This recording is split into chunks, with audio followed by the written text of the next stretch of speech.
Oi, eu sou a doutora Bruna, sou residente de endocrinologia e hoje na Sexta Metabólica eu vou apresentar sobre hiperglicemia hospitalar no doente não crítico e crítico. Vou tentar ser o mais breve possível, a gente teve muitas novidades nesse tema recente. A gente teve uma atualização na diretriz da Sociedade Brasileira de Diabetes, então vou trazer muito das atualizações da sociedade. Então, por que que a gente deve falar sobre isso, né? Sobre hiperglicemia hospitalar? A hiperglicemia hospitalar, ela está sempre associada a piores desfechos, associada a maiores taxas de mortalidade hospitalar, maior número de admissões na unidade de terapia intensiva e maior tempo de internação. Então, tem uma extensa área de pesquisa no assunto, tem muitos trabalhos, e realmente a hiperglicemia sempre está associada a piores desfechos, tanto para paciente que é diabético prévio, como para paciente que não é diabético anteriormente. E o que a gente vê muito, principalmente no ambiente de terapia intensiva ou de enfermaria, é a hiperglicemia hospitalar sendo subestimada.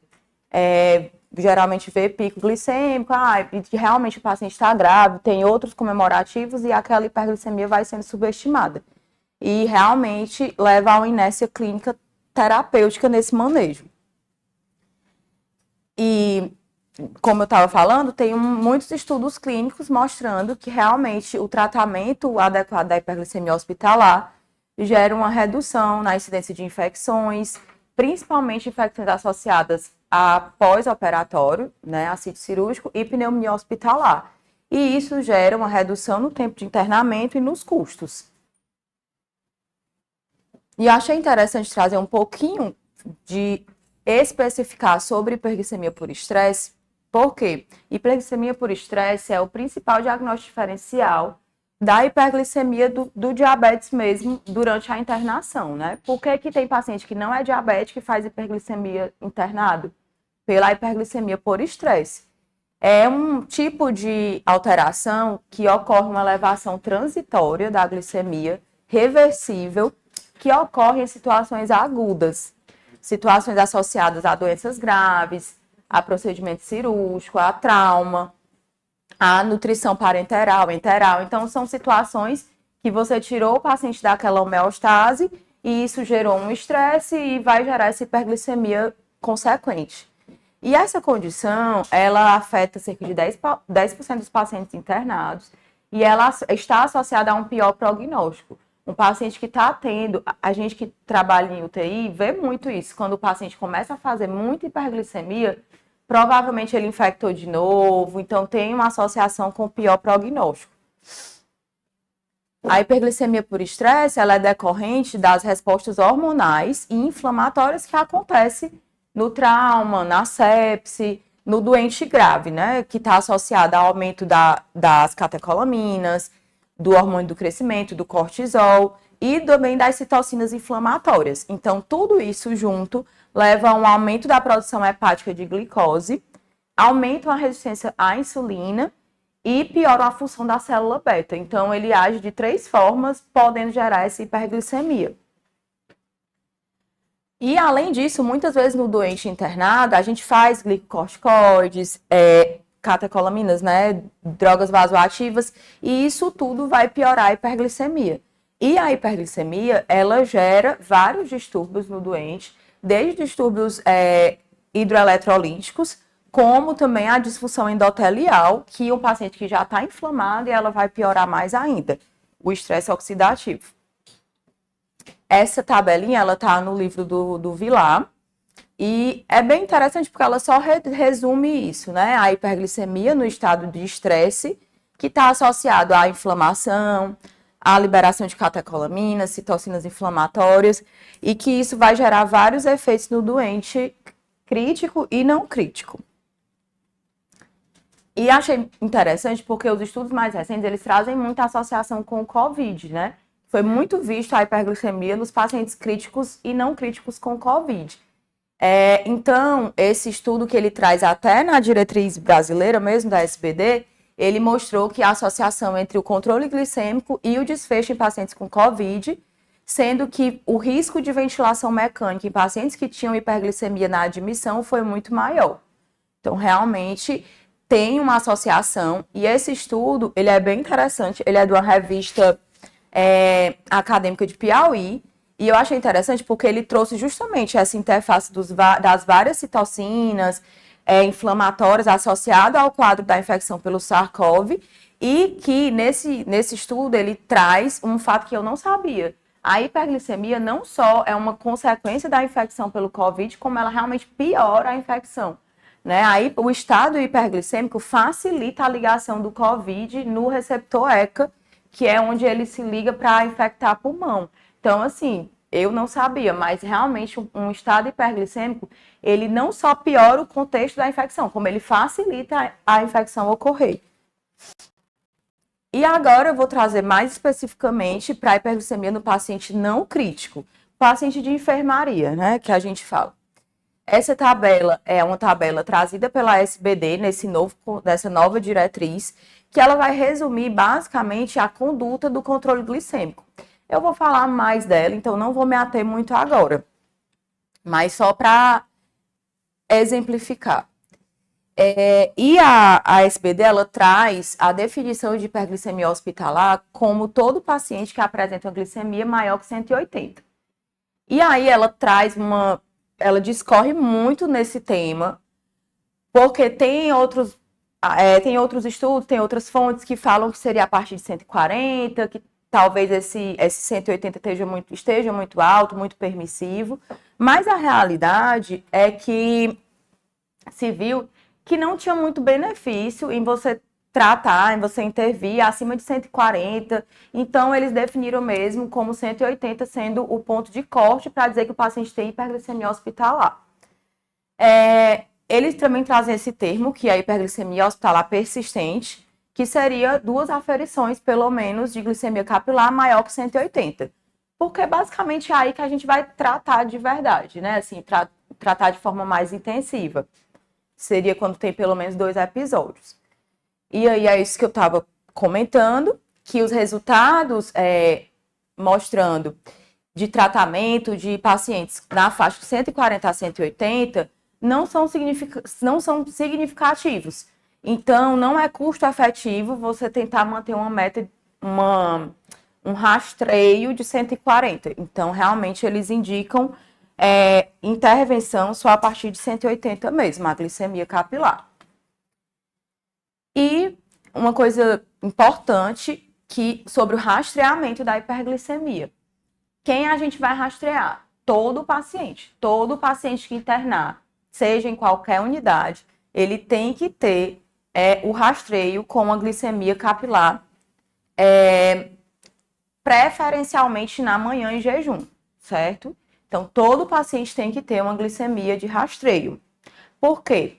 Porque no Brasil, principalmente, muita gente tem diabetes e não tem o diagnóstico. Isso é o primeiro motivo, então é racional mesmo você rastrear. E também porque em pacientes que foi visto que pacientes que têm hiperglicemia sem o diagnóstico prévio de diabetes, a mortalidade é ainda maior do que nos diabéticos. Então, a mortalidade nos pacientes que têm hiperglicemia e não tinham diabetes prévio é 16% comparado a 3%. Então, é muito importante você rastrear, mesmo nos que não têm IDM prévio conhecido. E a glicada, né? Eu vejo muito isso sendo ignorado, assim, os pacientes internados durante a residência de clínica via muito. Paciente com hiperglicemia que não tinha uma glicada, porque as pessoas acham que não é importante mesmo, mas a dosagem da glicada, ela tem que ser feita em todos os pacientes que têm hiperglicemia hospitalar, ou que tem um DM prévio que não tem glicada recente, pelo menos 3 meses da internação.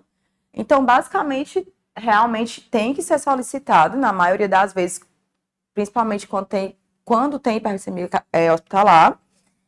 E essa dosagem de glicada, ela é importante porque ela permite um pouco o diagnóstico diferencial entre ele era DM prévio ou é realmente uma coisa só da internação, é uma hiperglicemia por estresse. E também, se ele já era diabético, para você avaliar como estava o controle glicêmico dele prévio, que aí você já vai ter uma noção de como é que ele vai poder evoluir na internação. E só lembrando que você tem vários interferentes da glicemia capilar, que uma das coisas que eu achei mais interessante foi que ele escreveu erros de digitação pela equipe assistente. E assim, quem trabalha em local computadorizado tudo, realmente é muito comum isso acontecer. É mais comum do que deveria. Glicemia, eles vão passar para o computador, aí passa errado. Aí, enfim, então tem vários interferentes e na dosagem de glicada também. Lembrando que o método para diagnóstico seria o método do HPLC e que qualquer condição que afete a meia-vida, o ciclo de vida das hemácias, como um paciente com anemia grave, com hemólise, gestante, doença renal crônica, principalmente dialítica, isso pode interferir na dosagem da glicada. Pronto, esse fluxograma, ele resume bastante da aula, tá certo? Então, assim, você pegou um paciente que chegou, vai internar, certo? Esse paciente, ele tinha histórico de diabetes? Se ele tem, então você já vai pedir a glicemia, dosar a glicada e monitorizar, tá certo?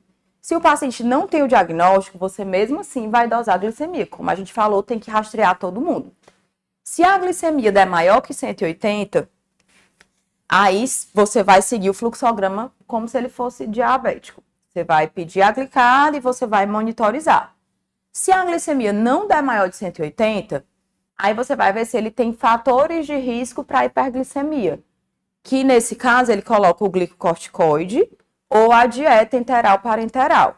Se ele estiver usando glicocorticoide, você também tem que monitorizar a glicemia, pelo menos 2 vezes ao dia. E se for dieta enteral, você tem que fazer de 6 em 6 horas, pelo menos. E se ele nem tem hiperglicemia e nem tem nada de fator de risco, você teoricamente nem precisa seguir. Então, como a gente falou, todo paciente que tem hiperglicemia hospitalar, você tem que monitorizar. Esse monitoramento, ele vai depender, teoricamente, né? É para ele ser individualizado. Se o paciente está com dieta oral, teoricamente é para fazer igual a gente orienta mesmo, pré-dietas orais, pré-café, almoço, jantar, e antes de deitar pode ser feito. Se é uma dieta contínua, né, uma dieta enteral, você faz de 6 em 6 horas idealmente. Se o paciente tem muito risco de hipoglicemia na madrugada, você pode fazer uma dosagem na madrugada e na gestante 1 hora após a refeição. E lembrando que se você medir IDHI, né, der valores muito altos, você tem indicação de pedir a glicemia plasmática. Isso aqui é uma novidade que a diretriz trouxe nessa atualização de 2024, que é recomendando realizar o teste de cetonemia capilar ou cetonúria nos pacientes que têm hiperglicemia acima de 250 ou nos pacientes que estão em uso de inibidor de SGLT2 com sintomas sugestivos de cetoacidose pelo risco de cetoacidose glicêmica. Então, assim, isso aqui não tinha na outra diretriz, mas eles realmente orientam. E o principal, assim, o ideal seria a cetonemia capilar. A gente sabe que a disponibilidade disso para a gente é muito pequena, mas é uma orientação da SBD. Em pacientes em uso de glicocorticoide, isso é bem interessante. Você tem que monitorizar a glicemia, como a gente falou, e foram vistos nos estudos que o pico de hiperglicemia no paciente com uso de glicocorticoide, ele é vespertino. Ele é de mais ou menos de 14 às 19 horas. Então, isso vai influenciar no tratamento também, porque às vezes você pode até deixar só uma insulina basal pela manhã, porque realmente viu-se que esse pico é mais no período da tarde. Então, quando o paciente usa glicocorticoide, eles orientam você medir as glicemias ao acordar e antes de jantar, pelo menos. Isso também é muito importante, que é a meta, né? Aí isso é bem assim, eu achei bem estranho quando eu vi, porque uma meta glicêmica de 100 a 180 é uma meta muito ampla, né? Antes não era uma meta tão ampla, antes era uma meta geralmente de 140 a 180. Mas realmente eles estenderam para 100 a 180, claro que lembrando de evitar hipoglicemias. E assim, até estava ouvindo alguns podcasts sobre o assunto e eles sempre falam para você relativizar a meta. Claro que um idoso, frágil, você não vai ter uma meta rigorosa, você pode deixar até 200, por exemplo. E um paciente também que tem risco de hipoglicemia, você não vai querer manter em 100, né? Por isso que eles deixam essa meta bem ampla. Por exemplo, até eu tava vendo, se vier ali 140 a glicemia, você não vai baixar a insulina. Você vai deixar, porque tá dentro da meta, né? Então, é uma meta ampla, mas você sempre tem que ter cuidado. Se você quiser deixar no limite inferior, mais aqueles pacientes que precisam de um controle mais rigoroso mesmo, paciente em pré e pós-operatório, mas assim, sempre visando cuidado com a hipoglicemia, que também é bem maléfica, né? E quanto ao tratamento, o mais recomendado no ambiente hospitalar continua sendo a insulina. Né? A gente conhece muito paciente que usa vários antidiabéticos orais, quando interna a gente suspende e coloca insulina.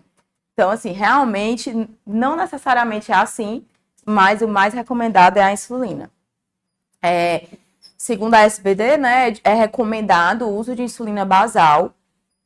Geralmente, você sempre deixa uma insulina basal e você pode fazer os bolos associados. Eu vou explicar direitinho, mas geralmente você pode dividir a insulinoterapia no paciente internado como uma insulina basal somente, uma insulina basal com correção em algum horário, que seria um esquema basal plus, e a insulina, o esquema basal bolus mesmo, que é a insulinização plena, tá certo? Geralmente tem essas três formas. E o famoso esquema móvel, que apesar de todo mundo saber que não é recomendado, a gente ainda vê em todo canto. Então, para os internos, né, eu não sei se todos sabem, mas é um esquema, uma tabela de correção, que você pega uma faixa de glicemia e ele lhe diz quantas unidades de insulina tem que ser feita. E assim, a gente é muito comum, geralmente nos hospitais a gente já tem só checar lá na prescrição, já vai automático, mas é associada a piores desfechos, é associada a aumento de mortalidade, então não é o ideal. Não é para ser feito esquema móvel isoladamente. E agora eu vou explicar por que esse isoladamente. Né? Todos os estudos que mostram escala de correção, que é esse esquema móvel, eles mostram inferioridade e ineficácia. Então, se um paciente ele tem hiperglicemias expressivas, principalmente acima de 250, ou hiperglicemias persistentes, ele tem que ser implementado uma forma de tratamento eficaz. Você não pode deixar, é contraindicado deixar só a escala de correção. Então, você não pode, de jeito nenhum, pegar um diabético que faz hiperglicemia acima de 250 e ficar só fazendo esquema móvel. Não existe. É associado a pior desfecho. Então, geralmente, quando é que você pode usar o esquema móvel, né? Quando você tem uma hiperglicemia isolada. Tipo assim, você tem uma medida acima de 180, você não sabe ainda, o paciente não é diabético, você não sabe como é o controle, aí você pode fazer um bolus ali. Mas de olho já para saber se você vai precisar realmente instituir um esquema melhor, um esquema adequado.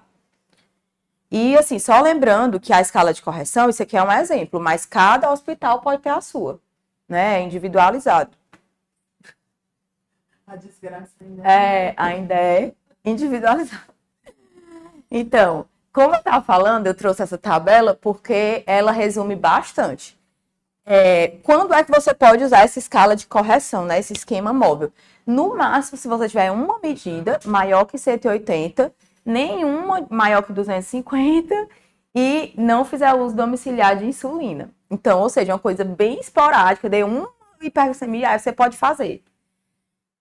Quando você tem hiperglicemias moderadas, de 180 até 250, ou o paciente usa insulina em casa, mas é uma dose baixa, você pode deixar só uma insulina basal com correções, se necessárias, pré-prandiais.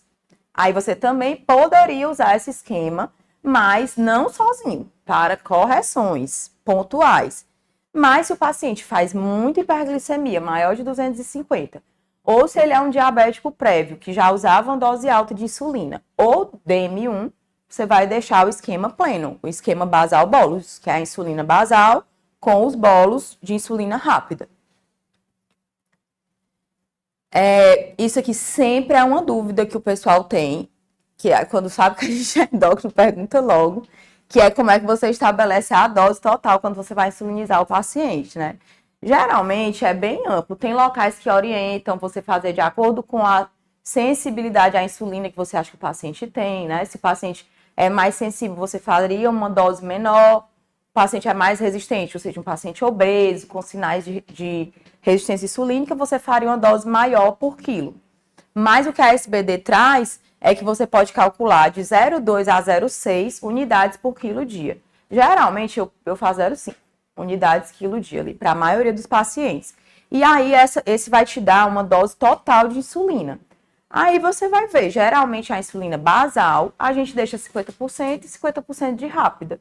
Falando principalmente para os internos que não sei se já tiveram contato. Então, toda vida que você for fazer a insulinização plena, que a gente fala, que é o esquema basal bolus, você pega o peso do paciente, divide geralmente pela metade, e isso vai te dar uma dose total de insulina por dia. Então, essa dose você vai dividir na insulina basal e na insulina rápida, e aí depois você vai distribuir, tá certo? Geralmente, a basal a gente deixa, em alguns locais, deixa metade, metade, ou então deixa 2/3 de manhã e 1/3 à noite. E a insulina rápida você deixa geralmente 3 bolos que podem ser divididos iguais para iniciar. E o bolos, como a gente falou, vai ser o restante dos 50%, que você pode dividir em 1/3 em cada refeição. E se for dieta enteral, principalmente se for contínua, como você não vai ficar parando, você pega a dose de insulina rápida e divide em 6 em 6 horas, certo? Porque é uma infusão teoricamente contínua. E lembrando, se o paciente estiver de dieta zero, não é para usar insulina rápida, certo? Idealmente não é para usar. A não ser que seja no paciente de crítico, que eu vou falar mais na frente. E aqui é a escala de correção, né? O esquema móvel que a SBD traz.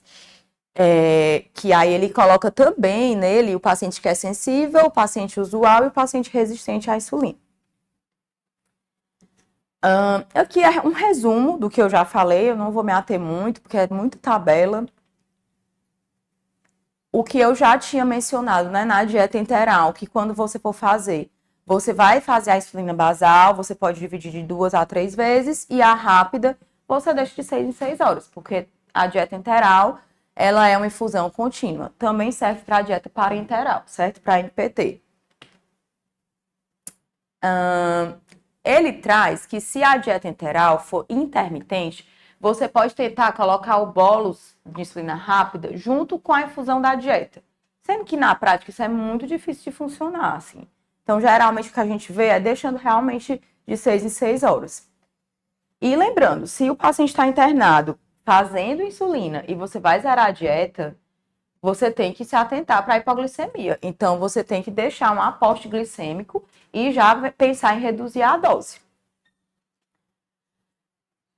Quando é que você ajusta, né? O pessoal tem muita ansiedade de começa um esquema, já quer ajustar 12 horas depois. Não, você vai esperar pelo menos 24, 48 horas para fazer o ajuste, tá certo? Senão não faz sentido, né? E aí, eu trouxe medicação oral. Pode, qual é a que pode, qual é a que a gente faz, porque a insulina todo mundo sabe que pode. Mas quais são as medicações orais que a gente pode fazer no paciente internado? Então, os secretagogos, né, as sulfonilureias, a gente não pode usar pelo risco de hipoglicemia. Pronto, isso aí é bem estabelecido, não pode usar.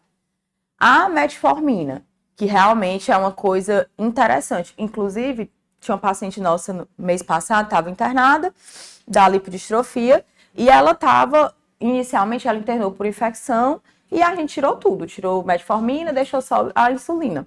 E aí, depois que o quadro agudo se resolveu, ninguém lembrou de voltar a metformina. E aí o doutor Rino falou isso, não, mas volte a metformina, porque já saiu do quadro agudo. E realmente, quando você sai do quadro agudo, infeccioso agudo, o paciente está estável, está com baixo risco de acidose lática, você pode realmente deixar a metformina. E ela até ajuda mesmo no controle. E eu achei interessante que a SBD traz se não houver programação de exames contrastados, justamente pelo risco de piora do clearance de creatinina. Mas que diversos estudos, inclusive esse do Lancet, mostra que realmente a metformina ela está associada ao risco de acidose lática. É um fato mesmo. Então, pacientes que estão com metabolismo anaeróbico predominando ali, paciente séptico, paciente com choque, né, hemodinamicamente instável, com disfunção renal ou hepática, que vai alterar o clearance do lactato, você não pode fazer a metformina. Realmente é indicado evitar. Os inibidores de DPP-4, eles também são bem seguros no ambiente hospitalar. Os pacientes que têm hiperglicemia leve, você pode usar. Inclusive, tem até um dos esquemas que ele coloca que você poderia, em hiperglicemia leve, colocar um inibidor de DPP-4 com correções pontuais com insulina rápida. Ela faria tipo o papel da insulina basal, mas só em casos bem leves. O inibidor de SGLT2, você pode considerar manter em pacientes que já usavam o inibidor de SGLT2, pacientes não críticos, principalmente os que têm insuficiência cardíaca, né? Porque aí o benefício supera o risco. Mas que seria o ideal você monitorizar as cetonas pelo risco de cetoacidose euglicêmica. Agonistas de GLP-1 não são recomendados na internação, porque eles interferem no esvaziamento gástrico. Então, se o paciente for precisar de anestesia, de sedação, você pode ter um risco maior de broncoaspiração e de complicações. Então, não é recomendado. Isso aqui também é uma novidade desse ano, da diretriz brasileira, que é o uso do sistema de monitoramento contínuo de glicose nos pacientes internados, que é o nosso conhecido Libre, né, aqui. Então, isso é uma coisa que vem sendo mais estudada desde a época do Covid. Ainda tem pouca literatura, os dados não são tão expressivos, são estudos pequenos, mas a SBD já trouxe como uma possibilidade, sim, nos pacientes não críticos. Essa tabelinha também é no estudo do Lancet, que ele traz o que foi que aconteceu. A ideia do uso do Libre, do sistema de monitoramento contínuo, era para evitar o contato com o paciente naquela época mesmo do Covid, era para tentar limitar a exposição da equipe. Achei, assim, interessante, né? Porque aí você tinha o acesso à glicemia contínua do paciente sem precisar ter muito contato da equipe com o paciente para ficar aferindo glicemia. Então, foi nesse intuito que começou a ser usado e eles viram que realmente era eficaz, mas que a mesma recomendação do paciente ambulatorial se aplica no paciente internado. Em extremos, você teria que fazer a glicemia capilar. E aí ele traz essa frase que eu achei interessante, que enquanto não tem mais dados sobre isso, o esquema híbrido é o mais apropriado. Ou seja, não confiar totalmente no Libre, enfim, sempre lembrar de confirmar em extremos glicêmicos, né? Hiper ou hipoglicemia. Aqui, as hipoglicemias, que eu não vou me ater muito, mas sempre lembrar que é péssimo paciente, que você tem que fazer a correção e que essa correção quase sempre é feita de forma errada, né? A gente nunca vê paciente internado corrigindo com coisa oral. Sempre é com EV, com ampola de glicose. Mas hipoglicemias tipo nível 1 e 2, que são as que o paciente não tem alteração de consciência, teoricamente você tem que fazer a reposição de glicose via oral ou enteral, tá certo? E seria só no nível 3, na hipoglicemia grave, que você deveria fazer a insulina EV ou glucagon, que a gente não tem. Quase nunca, né? Que tá aqui representado. E agora, falar um pouco da hiperglicemia no doente crítico. Assim, a maior parte da aula já foi, agora são só pontuar algumas coisas de diferenças, porque a maioria é bem parecido. Mas no doente crítico, a gente tem que lembrar da infusão contínua de insulina. Eu não sei se os meninos, os internos já viram, mas é uma entidade que se chama BIC de insulina, que é um estresse para a equipe, porque geralmente o pessoal se estressa, porque cada hospital tem o seu protocolo de bomba de insulina. Os pacientes, às vezes, quando ela não é feita de forma adequada, o paciente está com hiper, do nada chega numa hipo, então, assim, tem que ter uma atenção. E, inclusive, vários protocolos, eles sempre colocam chamar plantonista. Porque quem maneja a vazão da bomba é a enfermagem. Mas se tiver valores muito discrepantes, o plantonista tem que realmente avaliar. E quando é que essa bomba ela vai ser indicada, né? De uma forma geral, nos pacientes graves, muito graves, que têm uma instabilidade hemodinâmica, o paciente tem sinais de choque, ou seja, má perfusão. Então, provavelmente aquela insulina subcutânea que você está fazendo não está tendo uma absorção ideal. Ou pacientes com crises hiperglicêmicas, que você tem que controlar de forma mais assídua a glicemia. Então, basicamente, esses pacientes muito graves, certo? E que a solução de BIC de insulina, ela tem que ser uma solução que tenha uma ação rápida para você poder mudar a vazão de forma rápida. Então, por isso que geralmente ela é usada com insulina rápida, né? Insulina regular, outra rápida. As medições têm que ser feitas de hora em hora, pelo menos, quando está em bomba de insulina. E geralmente o paciente está muito descontrolado, ele vai, teoricamente, em cerca de 6 horas, ele deve controlar e sair da bomba, se der tudo certo. Então, quando ligar a BIC, paciente crítico, com aquelas questões que eu falei, paciente séptico, com sepse grave, paciente com choque instável hemodinamicamente, má perfusão periférica. Então, você vai iniciar, porque vocês nem sabem como é que está a absorção subcutânea desse paciente. Pacientes com crises hiperglicêmicas, ou seja, cetoacidose diabética ou estado hiperosmolar, tá certo? Porque aí você realmente precisa ligar a bomba nas mais graves. E isso aqui varia. Tem locais que falam de 2 glicemias maiores que 250, que é o que a gente geralmente usa na prática mesmo. Mas a maioria dos locais coloca como 2 glicemias maiores de 180, tá certo? E qual seria como é que você faz essa bomba de infusão? Geralmente a gente tenta facilitar, né? Então a gente tenta deixar uma solução que seja 1 unidade por ml. Então você coloca 100 ml de soro fisiológico ou ringer lactato. Tem locais que falam que pode até ser feito em glicosado, mas eu nunca vi.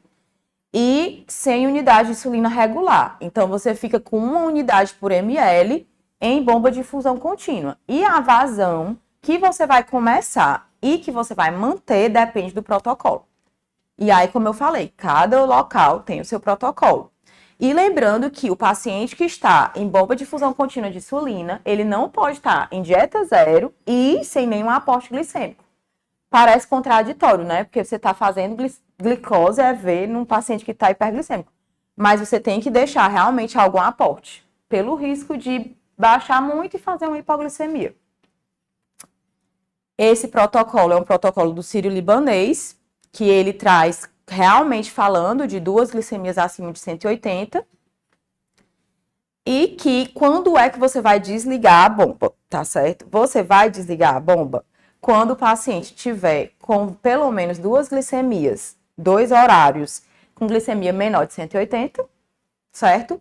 E estabilidade do quadro clínico, o que é isso? Se o paciente ainda tiver com estabilidade hemodinâmica severa, não tiver via alimentar bem estabelecida ainda, não tiver resolvido o problema daquela hiperglicemia ali, provavelmente você pode até desligar a bomba, mas provavelmente vai ter que voltar depois. Então, o ideal é que você estabilize o quadro clínico para depois tirar da bomba de insulina. Isso aqui é uma coisa que muita gente, acho que é a coisa que eu vejo que mais o pessoal erra, que é desliga a bomba de insulina e faz hiperglicemia de rebote. Por quê? O pessoal desliga e pronto, parou a bomba. Muita gente, é muito comum, esquecem de deixar esquema depois. Deixar esquema, a pessoa ligou uma bomba de insulina e não deixa nada depois de insulina, como se o paciente fosse pronto, agora não preciso mais. Então, e assim, é muito, muito, muito comum. E o ideal, para você evitar essa hiperglicemia de rebote, é você fazer a insulina basal, uma dose de basal antes de desligar a bomba.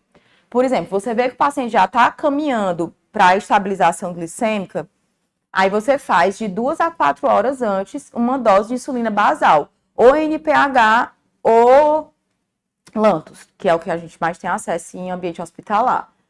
Então, lembrar de fazer essa dose realmente antes de desligar a bomba. Isso serve para cetoacidose diabética, toda vida que você for usar a bomba de insulina, porque senão você vai provavelmente ter uma hiperglicemia de rebote.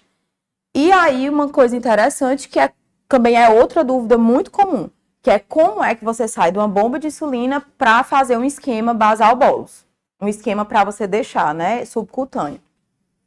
Geralmente tem várias, assim, especulações. Tem gente que usa o peso mesmo, faz como se fosse aquele esquema inicial. Mas o que a gente mais vê é você pegar o que foi infundido em 6 horas da bomba, e aí você pega essas 6 horas, multiplica por 4, que fica como se fosse de um dia, pega ali 80% dessa dose e faz o esquema basal bolus, tá certo? Como se fosse isso. Por exemplo, você usou, sei lá, 20 unidades em 6 horas. Então, você pega 20 unidades, ficaria como se fosse uma dose total diária de 80 unidades por dia. Você pega ali 80% desse valor e distribui em NPH irregular. É mais ou menos assim que a gente faz. E aí eu trouxe esse app porque eu acho ele muito interessante.